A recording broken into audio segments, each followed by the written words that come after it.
Со стоплувањето на времето, нашиот организам има потреба од повеќе зеленило, а кога се во прашање салатите, се почесто на трапезата треба да ја сервираме руколата. Но ова исклучително здраво растение кај нас е малку познато, но оние што знаат што значи руколата, таа е неизоставен дел од нивното секојдневно мени. Па може салат. Со рукола правам салати, со пченка. Сирење, маслинки, пченка, ето. Необарена е користам за салат. Компири, ориз, поставам само вагета. Па може да се комбинира тоа за сукано, можеш да правиш со него се. За оние што не знаат, во 100 грама рукола има само 10 калории и многу витамини, пред се А, С, К, B2 и B9, како и минералите калциум, магнезиум, бакар, железо, цинк и калиум. Сево ова е вистински благодет за организмот исцрпен од зимата. Руколата го чисти црниот дроб и е идеална за пролетна детоксификација.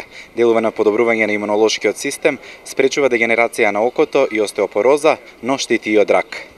Руколата може да се набере во природа, но во последно време таа е достапна и на градските пазари. Сега сум единствен производител моментално во Штип, прва година ми е во и се уште не е позната, тие што знаат купуват го и викат фала му на Бога дека и во Штип се произведува тоа. Инаку се претпоставува дека руколата потекнува од Средоземјето, се одгледува во приморските региони на Јадранското море, а има услови да се одгледува и во Македонија. Во времето на Римското царство, таа уште се нарекувала и зелено злато.